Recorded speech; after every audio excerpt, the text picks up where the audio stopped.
basa niyo yung mga ano na no, mga readings na yon.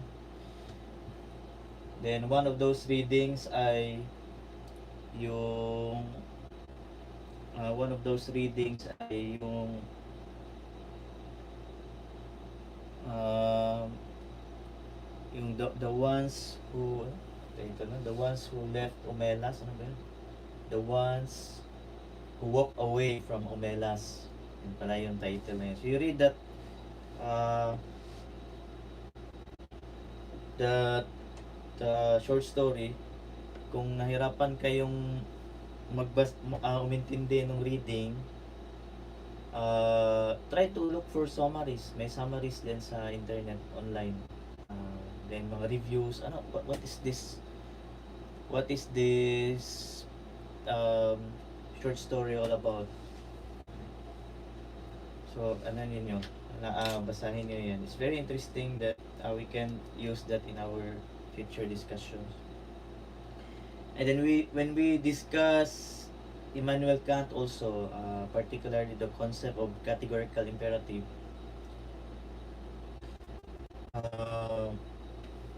parang ano it fits in the narrative of Immanuel Kant, yung kanyang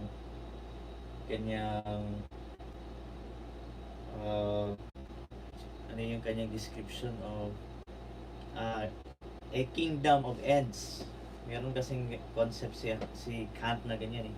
A kingdom of ends wherein people treat each other as ends, no, but not as means. So a very idealistic society, and then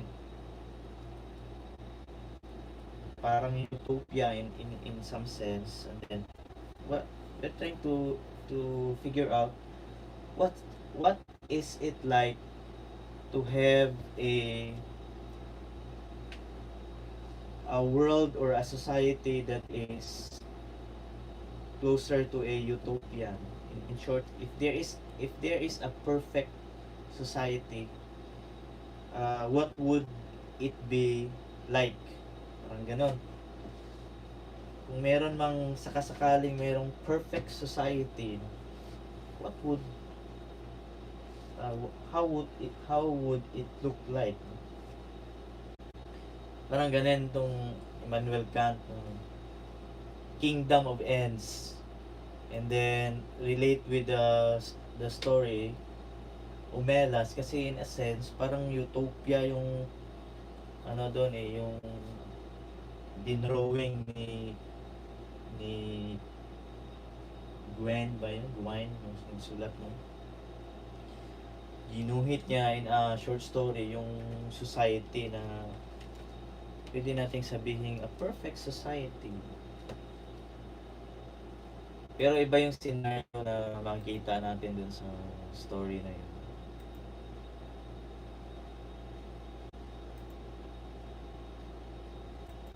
So, gusto niyong mag-report o ako na lang magkwento ngayong umaga? Nasaan yung magre-report natin? Kayo sana magre-report kasi sa inyo to, klase nyo to, di ba? So, you will discuss the philosophies. Immanuel Kant. Walang magre-report ngayon? O ano, kumusta na ang reporting? Naghanda ba kayo? Or if not, I will discuss Immanuel Kant today kung walang magre-report. Sayang yung time. So how to explain, how to describe the categorical imperative to accountancy students? Kasi yung the word is imperative, categorical imperative. It is a must. You must do it, kumbaga. So, the ethics of Immanuel Kant is also called as ethics of duty. So, Why? Because you are obliged to do it. It is your duty to the human society, to the whole of human society. It is your obligation. It's your duty. You are compelled to be good. You're compelled to do it. You're compelled to perform morally acceptable actions. Yes, Jerwin, you want to say something?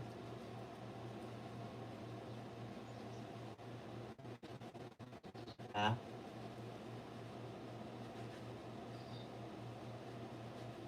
Jerwin?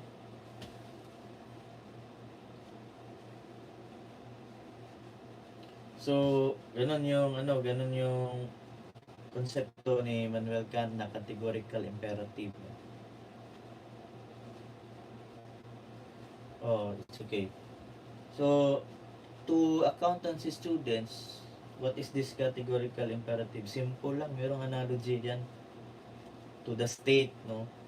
Because you will be in the future, you will become, some of you perhaps would become public accountants, yung tinatawag na, anong tawag yan sa mga CPA, Certified Public Accountants. So ano ba yung ina-account? Ano ba yung accountability na ginagawa ng mga accountants? Ay yung tax, di ba?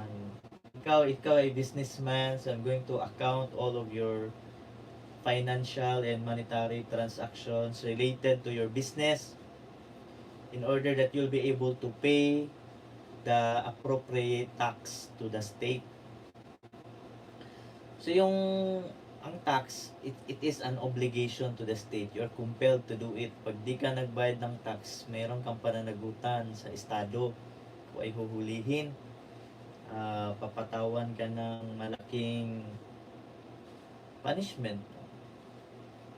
Kagaya nung nangyari ng mga hinabol ni President Duterte ba, ng mga oligarchs, mga mayayamang businessmen na dati hindi nagbabayad ng mga tax ay ngayon napipilitang magbayad ng tax, no? Isang halimbawa yung Philippine Airlines, no? Ni sinong may-ari ng Philippine Airlines na hindi na kayo makapag-operate kung hindi kayo magbayad. Ganun ka stricto. So nagbayad yung Philippine Airlines. Another one is yung ABS-CBN, no, na inanapan sila ng gusot sa kanilang ng yung tax, no, and they were asked to pay, and then eventually that led to the cancellation of their franchise. So yun, parang ganyan ang when we talk of categorical imperative, we are yung tax, we are compelled to pay our taxes. Kahit tayo ordinary citizens, kahit estudyante ka pa, nagbayad ka na ng tax. In what way? Value added tax. Every time you purchase a good sa Lazada, Shopee, or kahit bumili ka, no, meron yung value added tax, 9% to 12% na pinatong dun sa price ng goods. Kaya tumaas yung presyo. Yan ang so as an ordinary citizen, we are taxpayers kasi every time bumili tayo, may patong, that amount will go to the state. Ganun itong Immanuel Kant's categorical imperative. We are obliged to perform good actions. So, kahit hindi tayo i-oblige, it is a human inclination to help in times of disaster, may bagyo, may na anod sa baha, instinct ng tao tulungan natin, sagipin natin. Kahit di ko makakilala yan, pero buhay ng tao yan, sasagipin natin yan. Kahit kahit aso nga, di ba? Alagang baboy, kabayo, doon sa Batangas, nung nagkaroon ng eruption sa Taal, sasagipin yung mga kabayo. Because, it's a life, no? Animal life. Kahit mga hayop yan, no? It's a life. Sagipin natin, aso, sagipin natin, kawawa naman. Pag hindi mo sinagip yan, tiningnan mo lang, pinapanood mo yung isang taong namamatay, you will be labeled as something, no?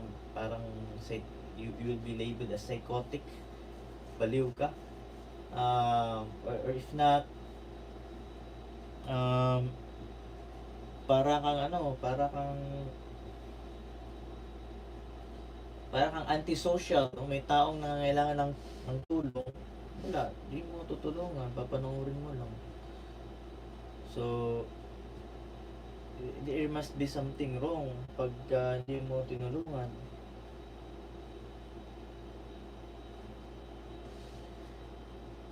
So parang in a way, talagang natural inclination natin yan, tumulong lalo na sa kapwa.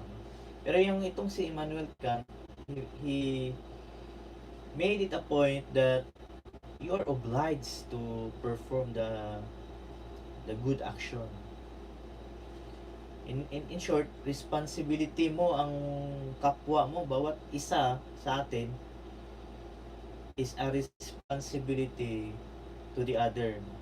Sa sa Filipino philosophy, ang Pinoy, ganun din tayo yung salitang kapwa-tao, pakikipagkapwa, because kapwa, kapwa ko, mahal ko, kapwa-tao, ibig sabihin, you find yourself in the other person, you see yourself as another. Ako ay katulad din nila, kapwa ko yun, equal, we are equal. So that's why ang sa atin, we look at the other person as yourself, no? Parang kapatid ko yan, parang kapatid ko na yan, parang ako na rin yun. So tinulungan ko siya kasi pagka may nangyaring masama sa kanya, parang may nangyari na rin masama sa akin. Masasaktan ako, malulungkot ako. That's why kailangan ko siyang tulungan kasi kapwa ko siya. So yan din yung si Immanuel Kant na kingdom of ends. Na what if it's a very beautiful world to say that each one of us would look at the other person as oneself, no? Do not treat the other person as a means to an end, but always as an end. In yung ni Immanuel Kant, second formulation of the categorical imperative. So the description here is parang it's a perfect society, no? We treat each other as ends, not as means. So yan ang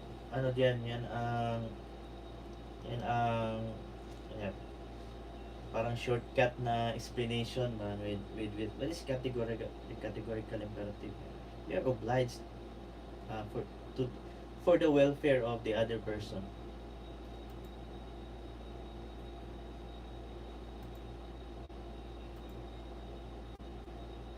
Yan ang yun yung categorical imperative. Yung itong si yung si Guin, no? Yung the ones who walk away from Melas, he drew a portrait of a perfect society, pero merong defect the most that he could create of a perfect society is meron pa ring kaunting defective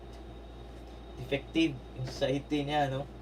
Kasi no matter how ideal a society is, mayroong defect. So yun yung doon sa yun yung sa Kumbela. Very interesting ang diyan reading. You read that short story, no?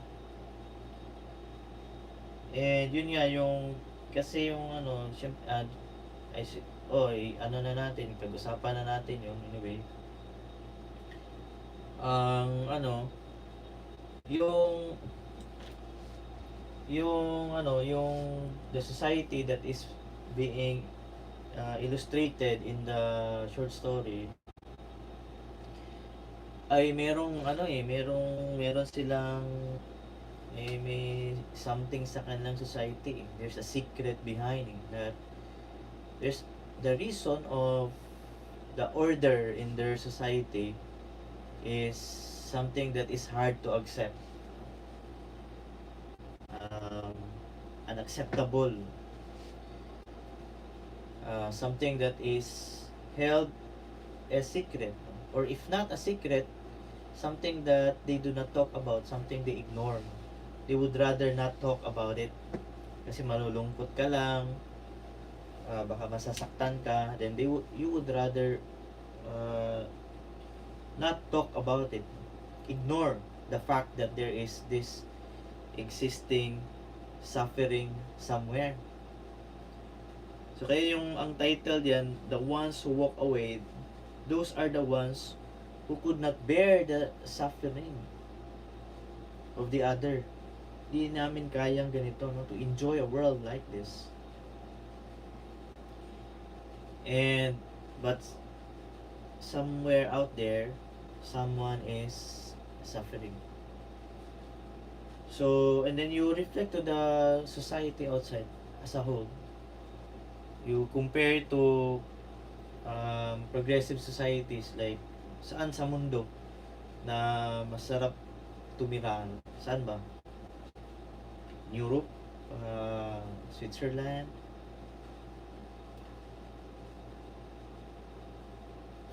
Kung gusto mo ng tahimik, diba, you could find a place somewhere in Europe, no? Maybe Switzerland. Kalaga ka lang ng mga kalabaw doon. Dairies, kain ng chocolates. But kung gusto mo ng glamorous life, you go to the United States, in Hollywood, where you find famous celebrities. No? You live the lifestyle of the rich and famous in Hollywood. So America. So it's good to be an American. Pero some Americans would decide to travel, would rather go and live to the Philippines. And dito nag-migrate Americans. Why? I don't want to be part of their politics. So what is the politics of the Americans? So syempre, they're the world's fiercest army. The US Air Force, no?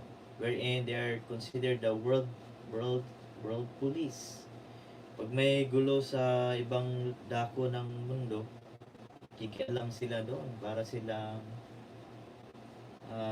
peacemakers, no? Parang pulis nga, di ba?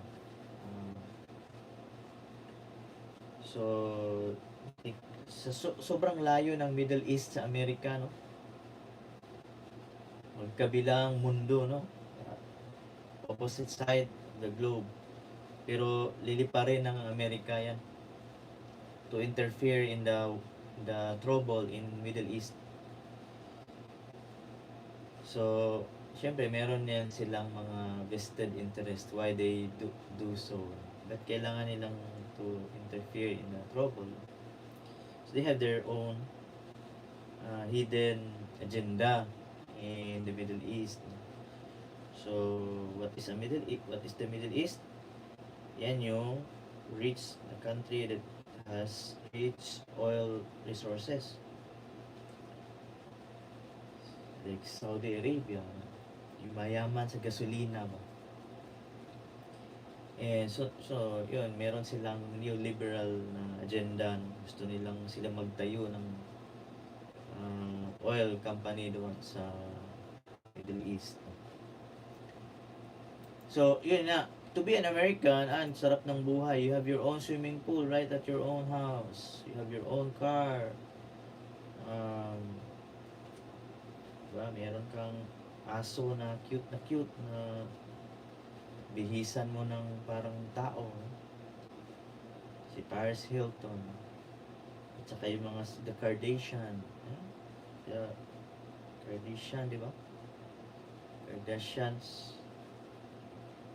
So, yun yung natin, comparison ba? Ganda ng buhay. Whereas tayo, Pilipinas, we are a colony of America once. And then look at us, no?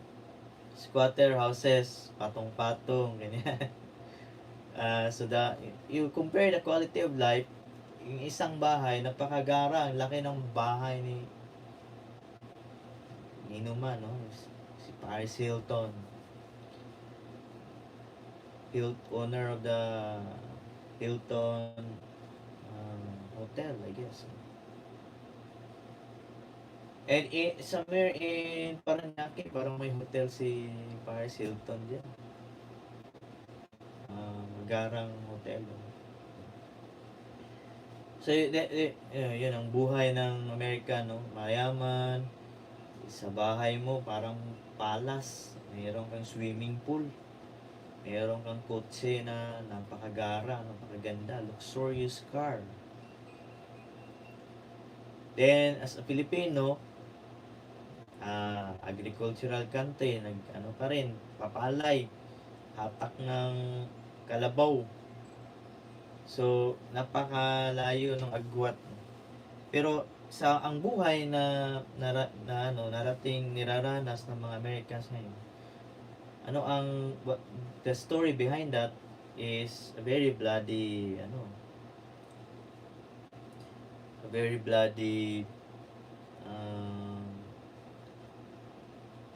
endeavor sa mga leaders ng American society. So, ipagdigma sila sa Pilipinas, no? A thing in the past na binura sa ating history books. No, wala kang mababasa diyan na digma ng Philippine and American War. Ang mababasa mo lang Spanish War, no? Philippine-Spanish War. Pero yung Philippine-American War, wala kang detalye mabasa sa mga history books. But it happened. So, before Vietnam, there was the Philippines. Practice muna yung mga sundalo nila dito sa Pilipinas. And so, the glamour of American society behind that is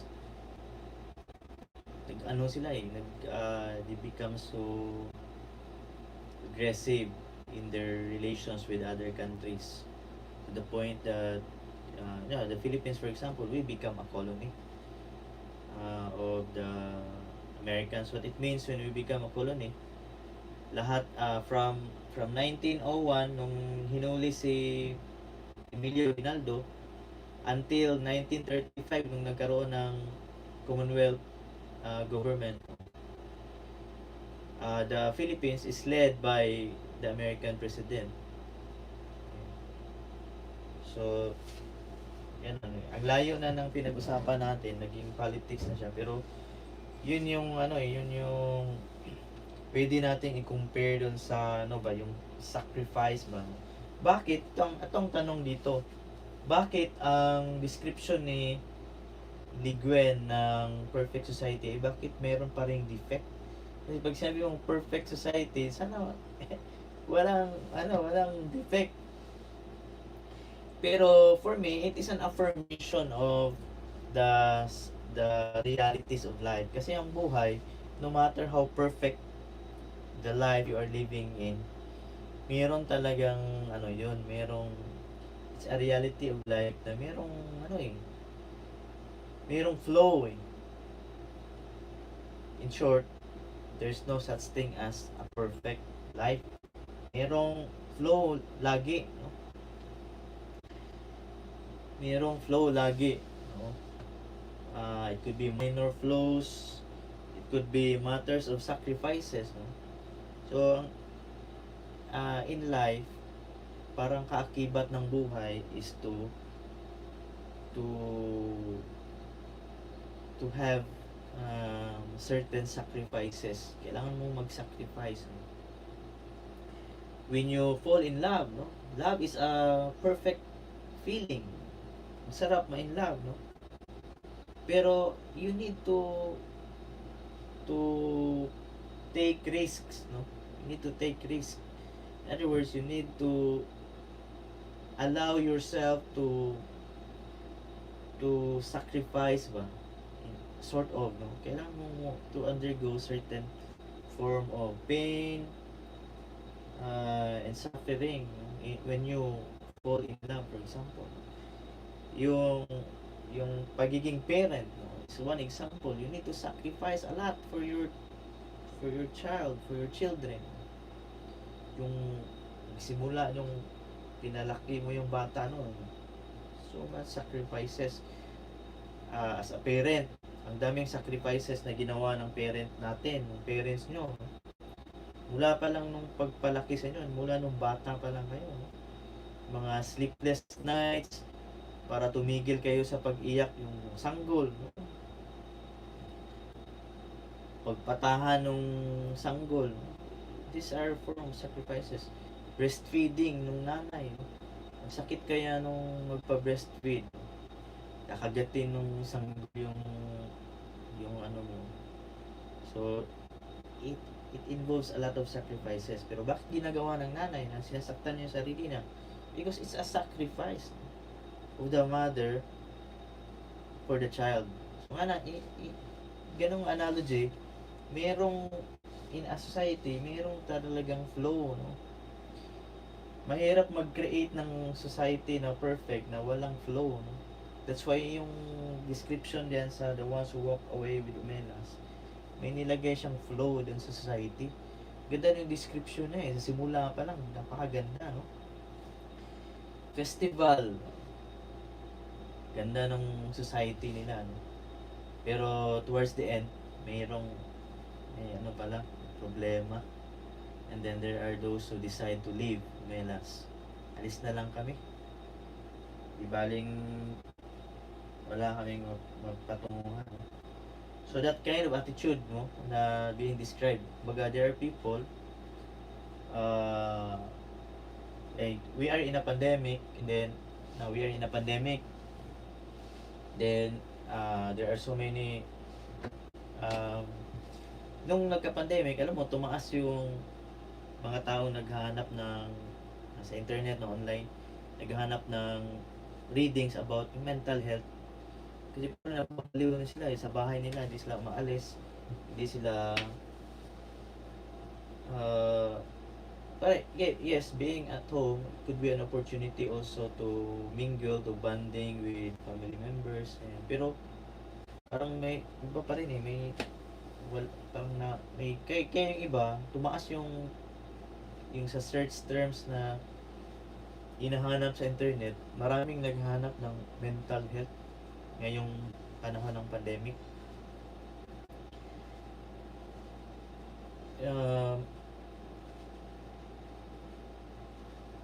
Ba't nga ba tayo na umabot yan? Mental health. In a perfect society, ganoon din may ano talaga, may flaws.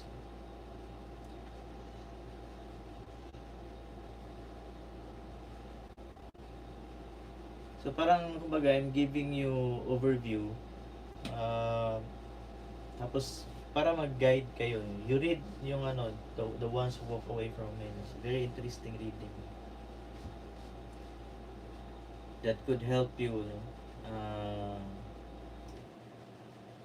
discern what kind of society is good for the Filipino, for the society. So in your you can relate that when you discuss yung reports ninyo, no? Kant and then si utilitarianism, yun talaga yun. By the way, yung si the story of the ones who came from Melas is taken as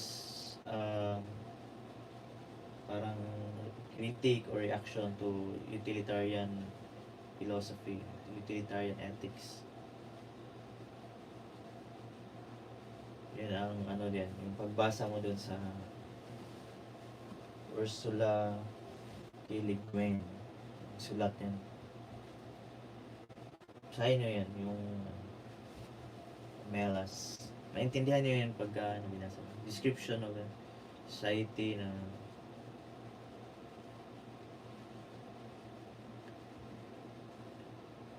you handa niyo yung reports niyo next time para pagka automatic pag start natin ng class on reporting.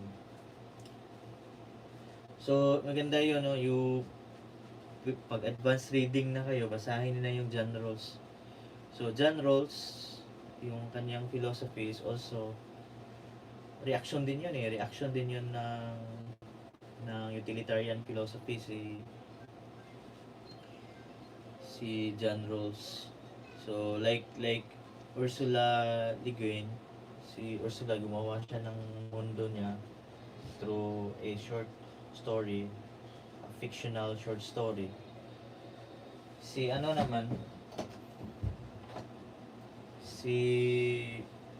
si John Rawls came up with kanyang sariling version ng ideal society or perfect society through a method. What is the method? Through what he termed as the veil of ignorance. What is this veil of ignorance? Veil is yung sinusuot ng mga babaeng Islam. Belo, takip sa mukha. Mga Islam kasi, they cover their identity. Lalo na babae, hindi ka pwedeng makilala. So matter of fact, mata lang, magkakakonti pa, no? Mata lang yung lumalabas. So, pag titingnan mo, hindi mo tayo makilala kung sino yan under the veil. So, the veil of ignorance, imaginary veil. Ito si John Rawls, walang veil na physical, but it's imaginary veil, parang magic. What if there's some sort of veil that all of the sudden you look at others equally? So, ano yung alisin mo pagka sinabi mong pantay na pagtingin sa kapwa? So, alisin mo yung background mo. Pagiging mayaman o mahirap, pagiging edukado o hindi, yung kulay, race, but Black, African, Asian, Caucasian, puti, no? Racism, speaking of in the United States, yung mga Asian ina-attack, galit sila, they blame the Chinese and Asians for the COVID pandemic. So alisin mo yan lahat ng maaring balakid sa pagtingin mo ng pantay sa iba. Tanggalin mo, yun yung veil of ignorance. So John Rawls yan. So to the point that darating tayo sa tinatawag niyang original position. So original position like children, yung original position nung pinanganak ka, ano ka, no? So hubad ka nung pinanganak ka, no? Walang kasinungalingan. And then you are also endowed with innocence. Yung bata, innocence, walang kaalam-alam sa mundo. So you look at others in a way that you embody this original position.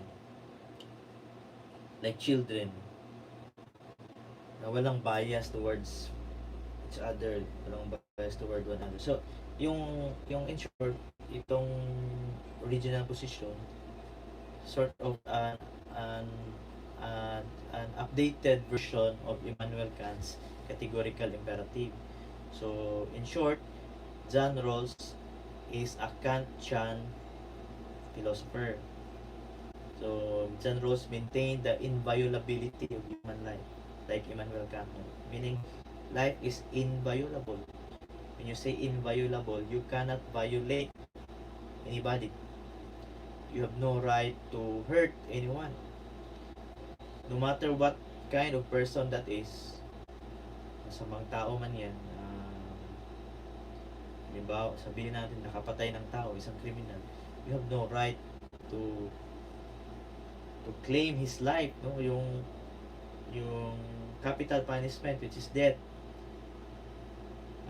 is not acceptable under Immanuel Kant's categorical imperative. You have no right because it's a human life, it's inviolable. You have to treat a human life with dignity and respect. So that's why you can't violate a life of a human being, especially buhay yun eh. Hindi mo pagmamay-ari ang buhay ng isang tao, so you have no right to claim a life of another.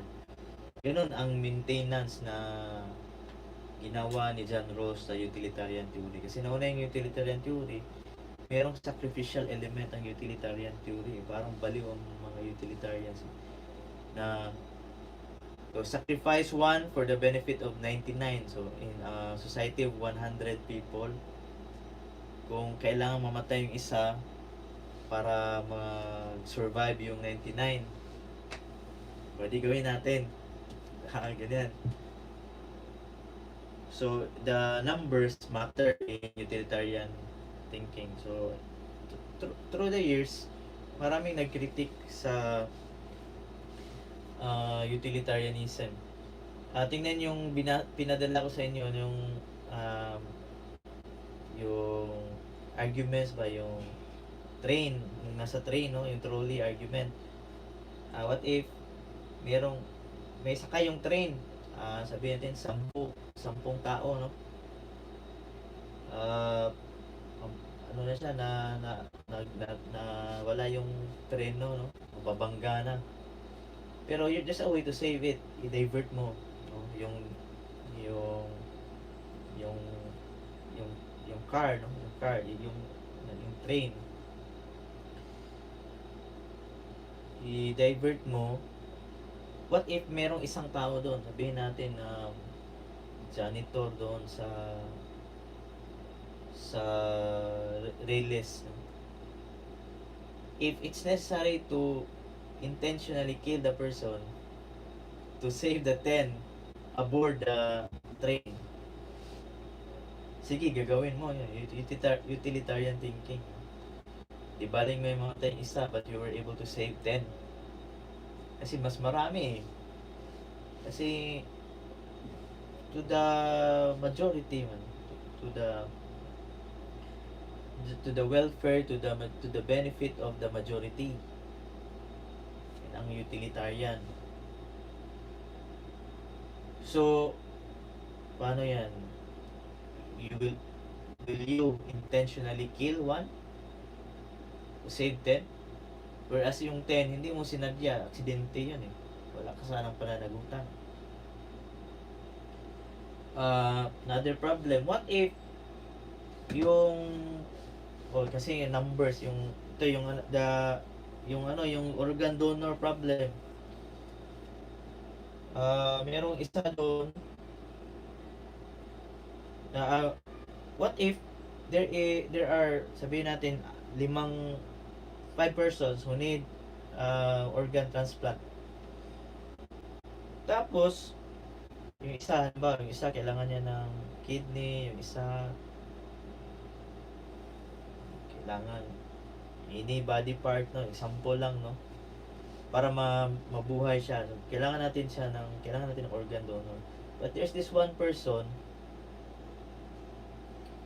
who could satisfy the organ donation. Meaning, wala tayong organ donor pero there's this one person pwede natin pagkukunan ng parts. So, ang tanong diyan, will you kill one person to save 5? Okay. Well, mabuhay siya. O, kasi yung number ang inano, majority kayang ano ng utilitarianism. So, will you kill one to save five? Kuhanin mo yung kidney ng isang tao. So, in a utilitarian point of view, it might be reasonable. O sige, 5 naman mabubuhay dyan. Given kung mabubuhay talaga, no? So, syempre, hindi ganun kadali yan. Medical procedure, maaaring mamatay pa rin yan. Pero the point is, how serious is that kung mas marami, mas nakakabuti kung maraming mag-benefit? How serious is that claim? So what if, ito yung argument dyan, what if, o nga, 10 yung niligtas mo sa train, isa yung namatay, pero yung isang namatay doon, ay napakabait pala na tao yun, ang daming natulungan na kapwa. Whereas yung 10 niligtas mo ay tumakas pala yung galing bilibid. Iligtas mo yung buhay ng mga takas, mga pugantis sa bilibid na ang kaso ay murder, no? So you save 10 murderers in in return of the single life of a very decent person. Yung organ donor, what if, o yun nga, same argument, mga terorista pala yung binigyan mo ng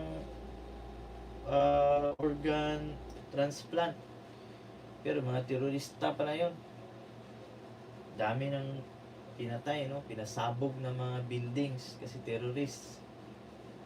Tapos ang pinagkukunan mo ng organ donation, isang doktor na maraming nailigtas na tao, no? So ngayon, pag-iisipan mo, gaano katama ang pag sinabi mong to the benefit of the majority? What if the majority ay hindi naman deserving doon sa sacrifice, no? Ng yun nga, yung buhay ng isang doktor na maraming niligtas na buhay, ayun pa yung ginamit na organ donation. Kasi mas maraming mabubuhay pag kinuha mo yung body parts niya, no? So, syempre, analogy lang yun. Hindi yan mangyayari in real life, no? Pero parang to give life to the story ba? Kaya ginamitan ng ganyang analogy ng organ donation problem. To question the theory of utilitarianism, how serious or how sure are you na masaya yung society pag majority will benefit? Are you sure na ma-attain ang welfare ng society if the majority will benefit to the sacrifice of a few individuals? So this is why yung John Rawls, very interesting, came up with a concept na, and then later on, actually ang philosophy hindi pa tapos yan, no? So John Rawls, another Indian philosopher who critic John Rawls, si Amartya Sen, hindi nakasali sa curriculum natin, pero very interesting economist, utilitarian, and also John Rawls, no? Rawlsian, but he critic Rawls. Amartya Sen, sulat nyo o hanapin nyo sa internet. Ginawaran ng Nobel Prize in Economics si Amartya Sen. Ganun siya talino. Nobel Prize in Economics, Indian philosopher Amartya Sen. And I think buhay pa ngayon si Amartya Sen. I'm not sure though kung ano, hindi ako updated sa buhay na. Pero kapanahonan natin yan si Amartya Sen. Very interesting din na economist. Then another, dun sa last part ng reading, si Enrique Dussel, very interesting. You look at the world as a dichotomy of East and West through the domination of the Western powers. So yun, interesting reading din yun, Enrique Dussel. So, Enrique Dussel, wala masyadong reference in English kasi ano siya Argentinian. So, maraming nagsulat o maraming sinulat si Enrique Dussel pero Espanyol. So, hindi natin maintindihan. Pero, I think, by now, marami na rin nagsulat about Enrique Dussel in English. And then, many of the works of Enrique Dussel is also translated into English. So, pwede nyo, kung mag-research kayo, you're interested to read Enrique Dussel. And even in the internet, no, in YouTube, for example, mayroong Enrique Dussel diyan, marami, mga lectures. Si Enrique Dussel, at some point, marunong din mag-English. No? Kinag-aral yan sa Europa. Marunong mag-English. So, merong mga lectures na nag-i-English siya. No? He tried his best to speak in English. Hindi siya fluent, pero marunong nakaintindi siya ng English. And then, yung mga translator ng kanyang libro, kinoconsult siya in English. So, it means that naiintindihan niya yung English. At nakakapagsalita siya ng English. No, even though hindi fluent, pero maiintindihan pa rin. So, very interesting philosophers na nakasali din sa line-up natin din sa ating discussion, no, sa ating libro.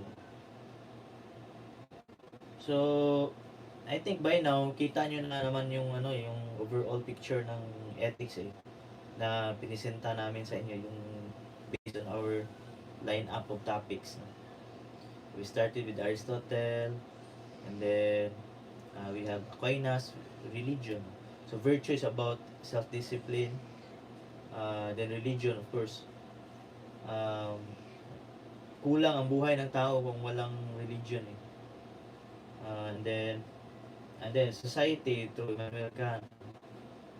And then yung rights, basic rights. Nakita natin reading John Rawls, Amartya Sen. Sayang walang Amartya Sen sa line-up, pero maganda sana yun. And then of course Enrique Dussel, yung the division in society being subject of the neoliberal agenda. Merong world superpower that dominates through Western influence. So, merong division East and West. West, America, and China. Then within our own society, pareho sana tayong Asian, Chinese, and Filipino. Vietnam, and pero there is a trouble between among us. No? Meron pa ring domination between Chinese society and the Filipinos. May problema tayo sa West Philippine Sea. So, ang ethics actually hindi lang siya individual morality ang pinag-usapan dito, but it also talks about the state, how to properly or to effectively run a state. Ethics for leaders also. Pasok natin yan dyan. So, lalo na sa usapang utilitarianism, current president natin is labeled as utilitarian. Is it true? Is he really utilitarian?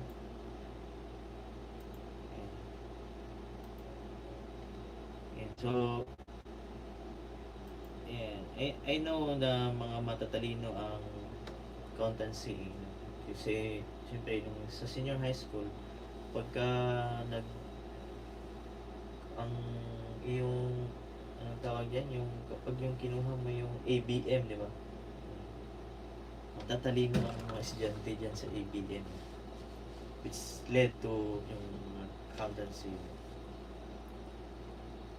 Saka hindi biro ang accountancy, mahirap na course yan. Yan ang mga matatalino sa litera, no? Ang nasa litran, ang mga matatalino dyan, accountancy. accountancy. Business school ang literal, hindi nyo alam. Business school. And then within your college, accountancy ang pinakamagaling dyan. Lalo pat professional course yung accountancy kasi magkuha kayo ng yung examination ba, professional examination, licensure exam. Meron yan. So matalino ang mga nasa accountancy. And then so yeah, it's already time eh. So sarap magipagkwentuhan pero and we have to end this.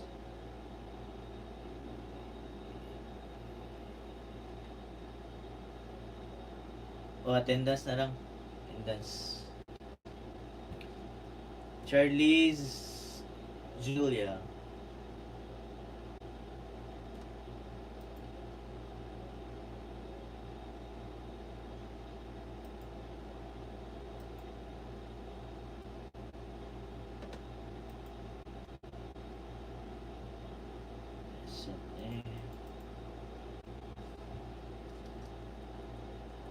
Tawagin ko muna ha yung may microphone. Jessica Alexandre.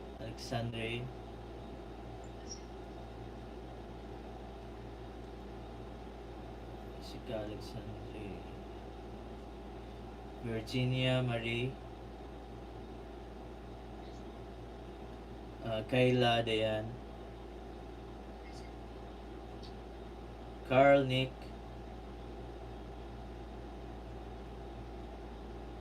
Shaira Haley. Gabriel. Si Gabriel hindi maniwalang matalino siya. Rainier John. Sandy. Present. Sebastian. Jeneline. Shekina. Francine Liana. Angelica.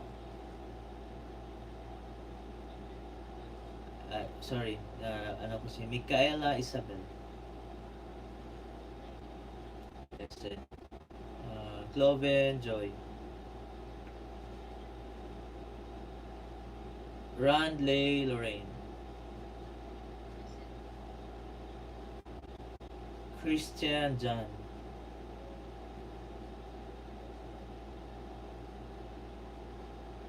John Paulo. Shaina Carmel.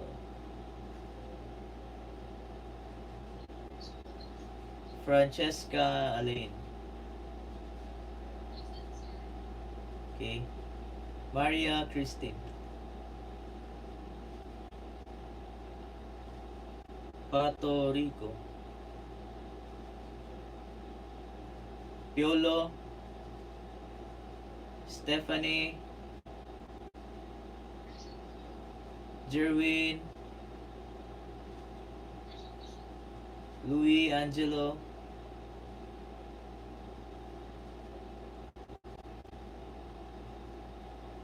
Adrian.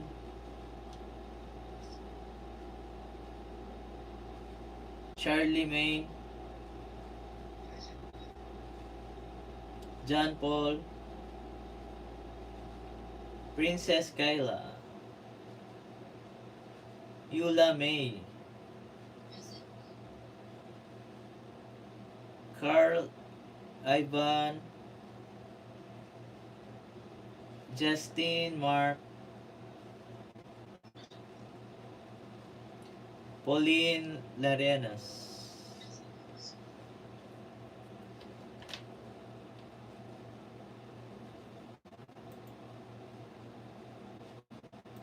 Si Charles ba ay nandito? Baka nasa chatbox ha? Tingnan niyo. Si Jenny Lynn. How about si Francine? John Paulo. Tingnan natin sinong nandito sa chat box. Present. Wala naman na. Guys, do you have concerns about midterm grades? May mga problem ba?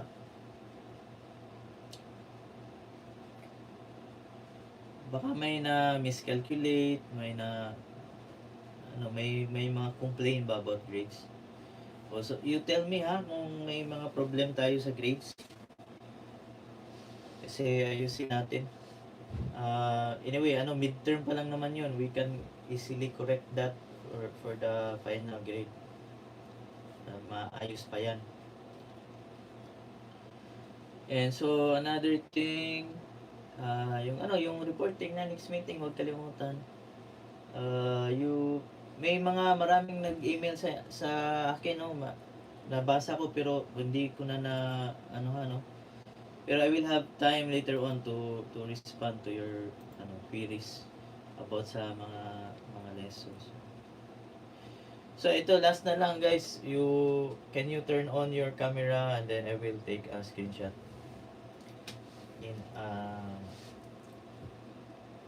Sabay nating buksan yung ating camera.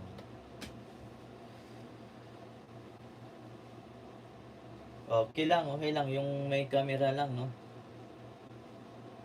Para for lang naman to, for record sa ating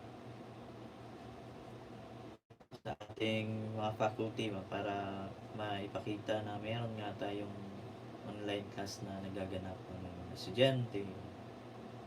And of course, attendance namin na nagkaroon nga kami ng online class. Okay. So, thank you so much for this morning. Sarap makipagkwentuhan sa inyo kaso we have to end. It's already time. Thank you so much for your time.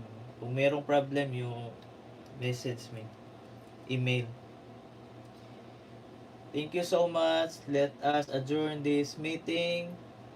God bless. Magandang umaga.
Right.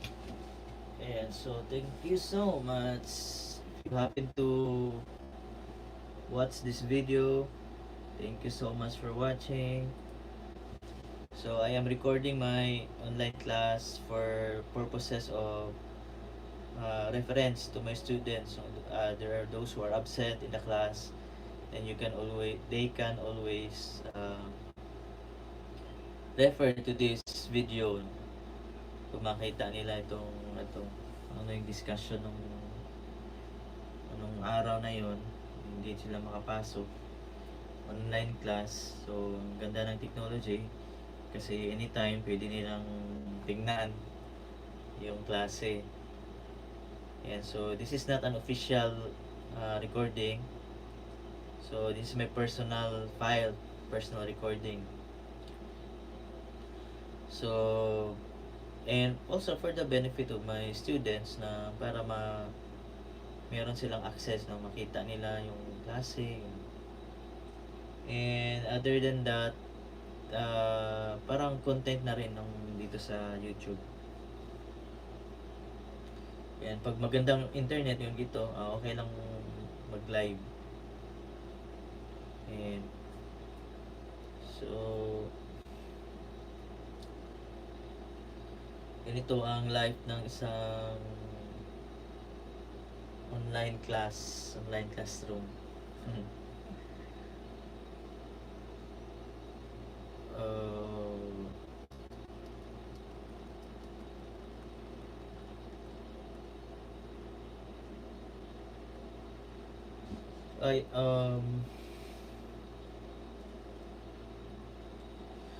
I am preparing for a presentation.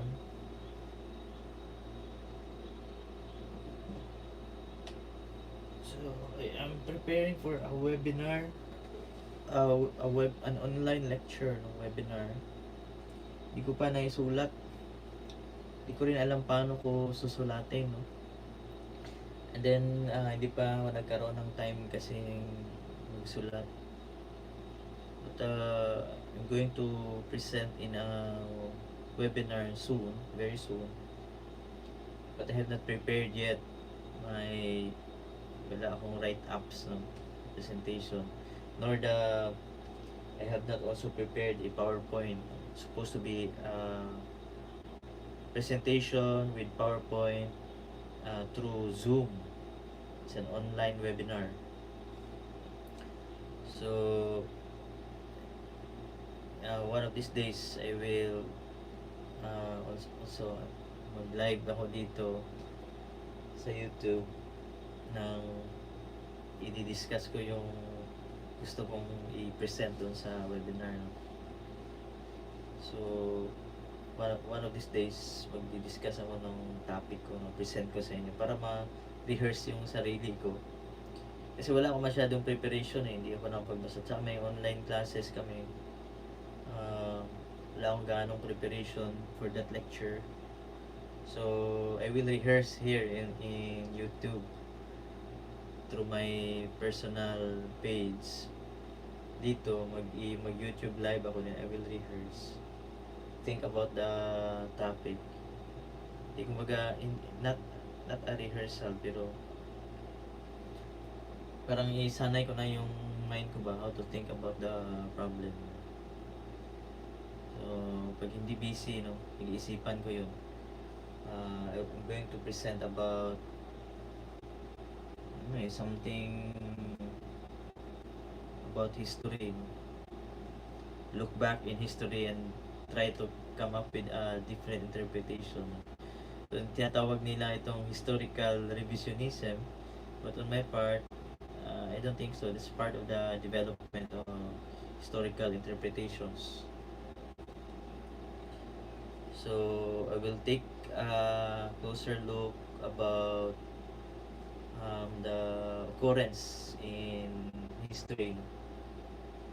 So specifically yung Plaza Miranda bombing, yung first quarter storm, si Ninoy Aquino, President Marcos, Joma season. Titingnan natin yung connections nila, interrelations and discussion ko as a form of affirmation of the Duterte presidency. So, anti-dilawan ang aking presentation. And nag-critique also of the NPA movement. And so I am not a pro Marcos. I'm certainly not a pro Marcos, pero I'm trying to show a different interpretation of Philippine history through these events. So, yan ang ano ko. Yung mahirap siya in a sense that I am not an expert in this field. I am not a historian. Pero I will try my best to give justice to this topic also. And also to ano, di ba? To enhance the argument. So him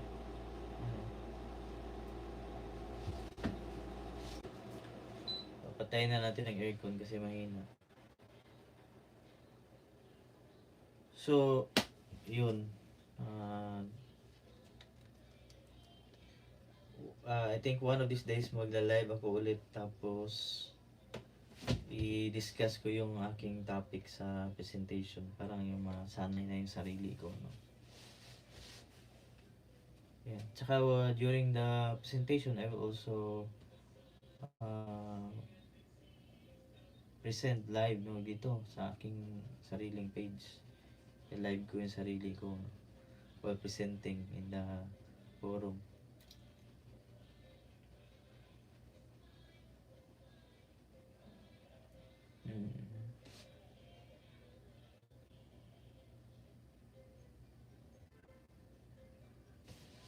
So I'm going to go down and spend time with my baby.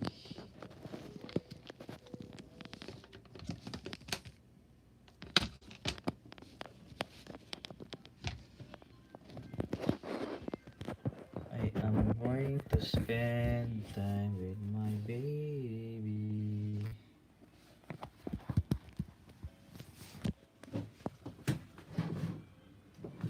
Ay, patay nga natin ito.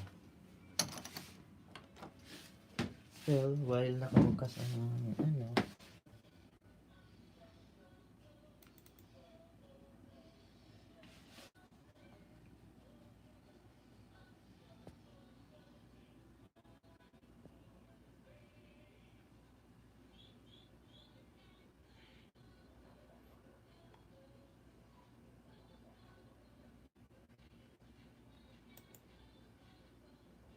time for the race.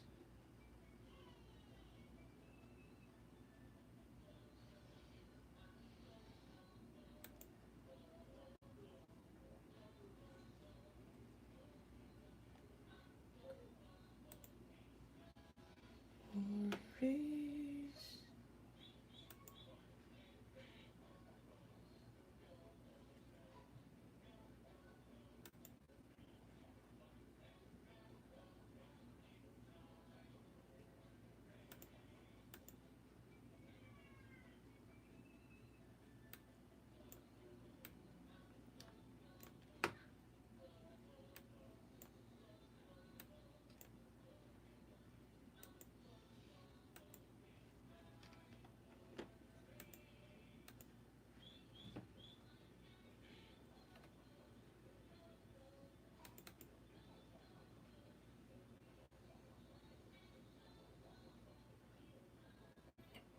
The race.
walang ilaw.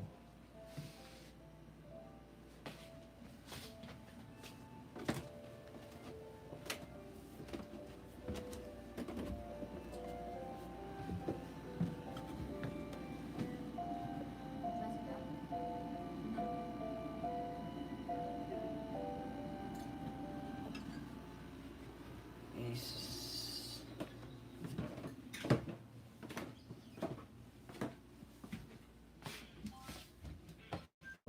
thank you so much for watching, and please subscribe to my channel, and also hit like, no, on my videos. So mamaya naman ulit I will be broadcasting live. So for now, i-stop ko muna itong aking broadcast. Thank you. See you again in the next live stream. Thank you.